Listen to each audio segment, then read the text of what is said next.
اور اگر political committee کے اس ووٹنگ کے پروسیس میں ہوتا اور مجھے یہ علم ہوتا کہ ان کی بھی خواہش ہے تو میں اپنا ووٹ بھی ان کو دیتا. یہ تفریق، یہ عہدوں پہ ووٹنگ کرانا، یہ میرا خیال ہے کہ نفرتوں کو جنم دیتا ہے.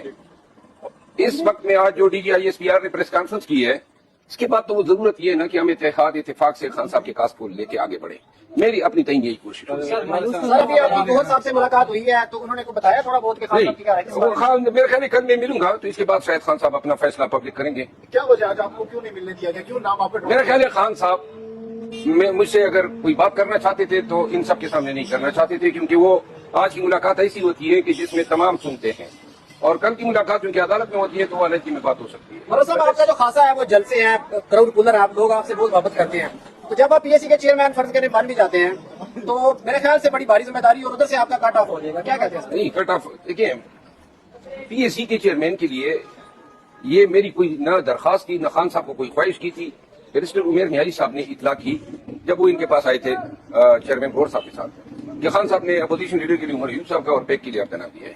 اس کے بعد یہ جو کھینچاتھانی شروع ہوئی، اس سے مجھے تکلیف ہوتی تھی کہ بھائی اس سے ڈس رسپیکٹ فیل ہوتی ہے، کیونکہ پارٹی میں ایک دوسرے کو ہم نے مضبوط کرنا ہے، استحکام دینا ہے، رسپیکٹ اور ریگارڈ کرنی ہے.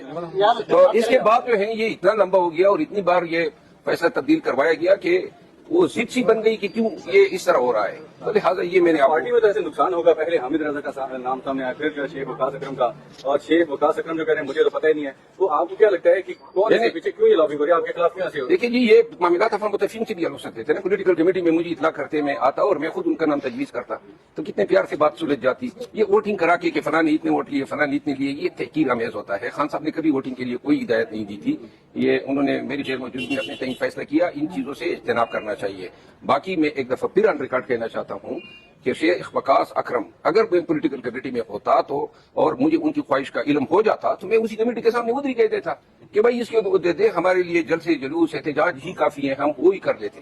سرکار جب شبلی فراز صاحب سے سوال ہوا آپ کے حوالے سے تو انہوں نے کہا کہ عمران خان صاحب جیل کے اندر ہیں، ان کو حالات کا اندازہ نہیں ہے باہر کا، تو جو ہم اگر خان صاحب کے فیصلے کو ریورس کیا تو ہم نے کمیٹی میں کیا، تو کیا خان صاحب کے فیصلے کو پولیٹیکل کمیٹی ریورس کر سکتی ہے؟ میں نہیں سمجھتا ہوں کہ خان صاحب سپریمو ہیں ہمارے پارٹی کے. خان صاحب کے فیصلے جو ہیں وہ ہمیشہ خان صاحب کے فیصلوں پہ ہمیں اثر انداز نہیں ہونا چاہیے اپنے مفاد کے لیے یا کسی کے بغض میں. خان صاحب کے فیصلوں کا احترام کیا جانا چاہیے چاہے کسی کے حق میں ہو. پہلے فیصلے ہوئے ہم سب نے احترام کیا، کبھی کسی ایک فیصلے پہ ہم نے ڈسپیوٹ نہیں کیا. اور تمام قیادت سے میں اپیل ہوگی کہ ہم نے دیکھیں ایسی بدنیت کے ساتھ چلنا بڑا دشوار ہوگا. ایک مٹھی بن کے رہنا ہوگا، ہم نے ایک دوسرے کو احترام دینا ہوگا. اس طریقے سے معاملات چلانا، ڈویژن کرنا، لیکولنگ کرنا، یہ میرے خیال میں پارٹی کے مفاد میں نہیں. کاشف عباسی صاحب کے ساتھ شیخ وقاص اکرم نے گفتگو کرتے ہوئے کہا کہ آپ کے بارے میں بڑے اچھے کلمات کہے. انہوں نے کہا کہ آپ میرے بڑے بھائی ہیں مروت صاحب، اور ساتھ انہوں نے یہ بھی کہا کہ مجھے تو پتہ ہی نہیں ہے کہ مجھے پبلک اکاؤنٹس کمیٹی کا جو چیئرمین ہے نامزد کیا ہے وہ تو لالمی کا اظہار کر رہے ہیں. جس طرح ان کو علم نہیں تھا اس طرح مجھے بھی پتہ نہیں تھا کہ اس دن انہوں نے بلایا ہے اجلاس اور ووٹنگ ہونی ہے. تو لہٰذا اگر سر یہ فیصلہ تو ہونا بھی باقی ہے، اس سے پہلے کوئی ایسا فیصلہ ہے جو خان صاحب نے کوئی اور کیا اور باہر کچھ اور ہوا؟ تھوڑا سا نہیں، میں دیکھیں اب مزید تنازعات کو میں ہوا نہیں دینا چاہتا ہوں. لیکن ہے صحیح ویسے اس طرح نہیں، میں مزید تنازعات کو ہوا نہیں دینا چاہتا ہوں. خان صاحب کی پارٹی ہے، خان صاحب کے فیصلوں کا احترام کیا جانا چاہیے. خان صاحب جس کو جو چیز دیتے ہیں، اگر یہ پبلک اکاؤنٹ کمیٹی شیخ وقاص صاحب کے نام پہ خان صاحب آمین کرتے ہیں، میں پہلا آدمی ہوں کہ میں اس فیصلے کے آگے سر تسلیم خم کرتا ہوں. صرف یہ ہے کہ ایک دوسرے کا احترام کیا جائے. چیئرمین سینٹ کا نام میرا خیال چینج ہوا ہے، کہا یہ جا رہا ہے، اس حوالے سے آپ کیا کہیں گے کہ خان صاحب نے کوئی اور نام دیا تھا مسٹر علی ظفر کا اور باہر جو ہے شبلی فراز کا نام ہے، اس پہ کوئی اپوزیشن لیڈر سینٹ کا؟ دیکھیں یہ متنازع باتیں اب پھر کر کے آپ پھر مجھے لڑا رہے ہیں، اس کو چھوڑ دو، ٹھیک ہے نا. Thank you so much. Next عمل کیا ہے؟ کل سے آپ لوگ کوئی تحریک بھی شروع کرنے والے پورے ملک میں، پرسوں بھی جلسے جلوس ہے، کیا حکمت عملی آپ لوگوں کی، کہاں سے آپ لیڈ کریں گے پی ٹی آئی کی؟ میں پاکستان تحریک انصاف کو آگاہ کرنا چاہتا ہوں کہ 8 فروری تک جتنے بھی جلسے جلوس ہوتے تھے، احتجاجی ریلیاں ہوتی تھی، وہ میں اکیلا آدمی تھا، میں ہی ڈیسائیڈ کرتا تھا. اور خیبر پختونخوا میں علی امین خان میری معاونت کیا کرتے تھے، ان کا تعاون مجھے رہا. بلکہ وہ پنجاب اور سندھ میں بھی بہت سارے جلسوں میں اس نے میرے ساتھ کافی کوآپریشن کی. چونکہ میں اکیلا تھا اور میں ہی فیصلہ کرتا تھا تو مجھے احتجاج میں، جلسوں میں، ریلیز میں، کنونشن میں کوئی تکلیف نہیں ہوا کرتی تھی.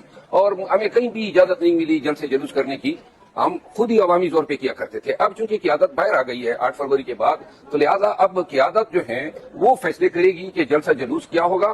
مجھے اگر کسی نے فرائض دینے ہیں تو میں لبیک کہوں گا، اور میری کوشش یہ ہوگی کہ میں اپنے فرائض جو ہیں وہ خان صاحب سے گائیڈ لائن دوں کہ خان صاحب میرے لیے احتجاج میں کیا رول تجویز کرتے ہیں، اور میں اسی رول کو امین کہوں گا۔ بصورت دیگر احتجاج کی ذمہ داری جو ہے اب خان نے جو ہے حوالے کی ہیں پارٹی کی قیادت کو، تو لہذا وہ جو گائیڈ لائن دیں گے میں ان کے پیچھے بالکل ہر جگہ پہ لبیک کہوں گا۔ شکریہ۔